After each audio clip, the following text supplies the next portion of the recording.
Shells of good.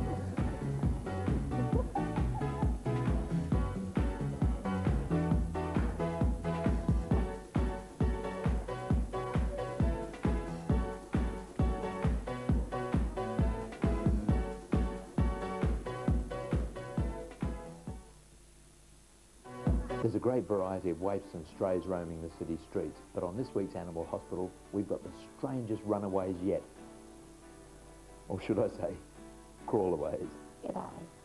This week, our safari into North London produced a rather rare sighting and an unwelcome surprise for Barbara. They scare me.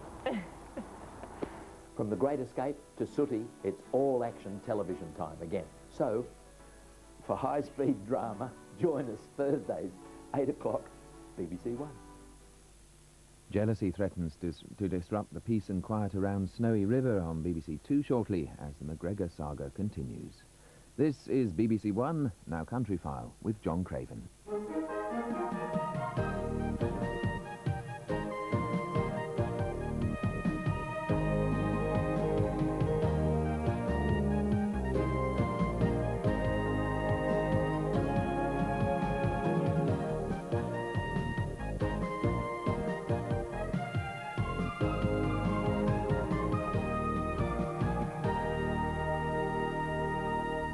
They look harmless enough, don't they? But today on Countryfile, we tell the horrifying story of what happened when someone out for a stroll with his dogs was attacked by cattle like these. And we ask, are there lessons to be learned from one man's nightmare? And also in the programme, the ancient right to take sand from the beaches. Are modern farmers going too far and damaging the seashore? And we continue the great debate on the future of the British countryside. Today, we look at farming and ask for your views, which we'll pass on to the politicians as they shape its future.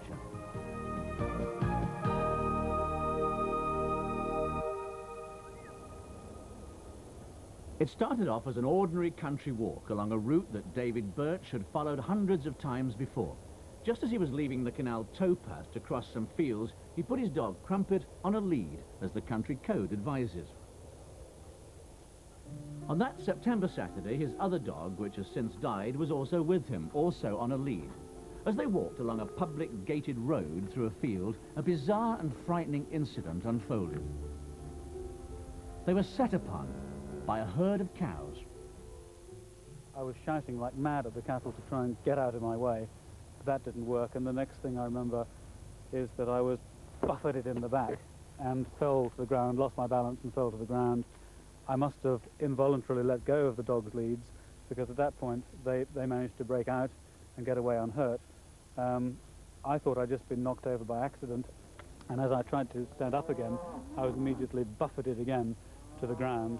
And unknown to me, the scene of the action moved off the road and into this side of the field.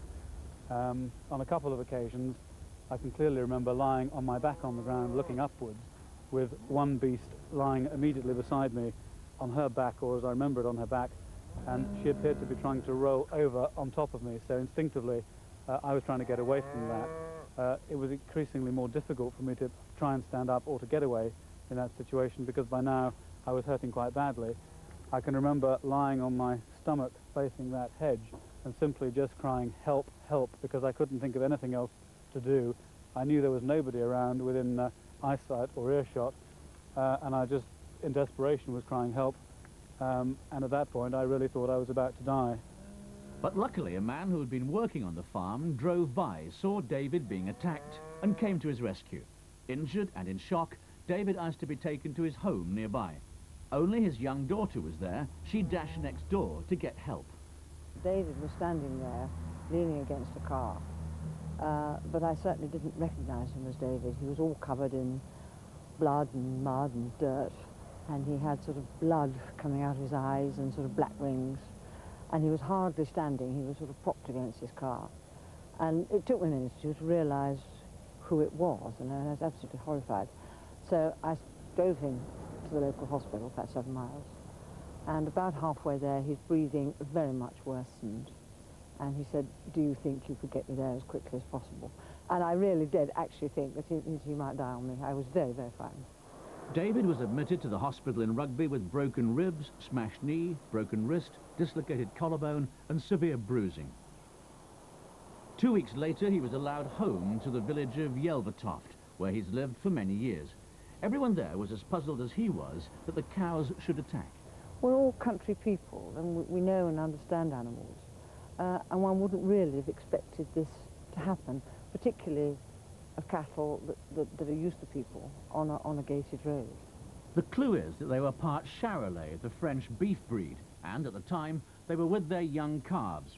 Any suckler cow has a tendency to be protective, but the Charolais are that little bit more protective than the British breed. And that little bit bigger as well. And they're 50% bigger, so that makes them that little bit more dangerous too. David Birch made a good recovery, but 6 weeks after the attack, he was rushed back into hospital with blood clots on the lungs, a life-threatening condition brought about as a direct result of the accident. Fortunately, he pulled through, but the experience made him determined to seek compensation and to make sure that as many people as possible knew about what had happened. So David, who was off work for 4 months, sought help from a solicitor colleague. He found himself taking action in the county court after the farmers' insurance company, the NFU Mutual, refused to accept liability for what had happened.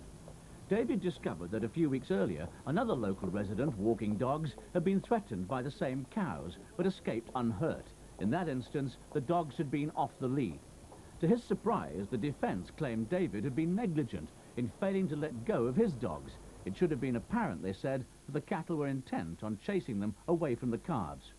But the judge decided it was the farmer who'd been negligent by keeping the herd in a field not fenced off from the road. He awarded David more than £45,000 in damages, as well as legal costs. The fact that the judge found so positively in my favour, the answer has to be yes, it's been worth it. And I hope not only that I've had my compensation, but I do hope that this will prevent a similar serious occurrence happening to somebody else in the future. It's 3.5 years now since David Birch's ordeal in this field, and with 20 million people going for walks every year in the countryside, perhaps all cattle farmers should take heed of what happened here and of the consequences of the court case. And if they do have public access across their land, they should do everything they can to make sure that it's safe. If possible, farmers should try to keep the cows out of field through footpaths. If that's not possible, then they should put up some warning signs, warning people to two things: carry sticks, and if they have dogs with them, and the approach to let the dogs go.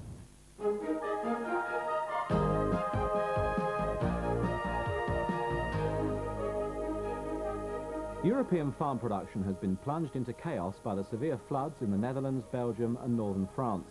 The area is a major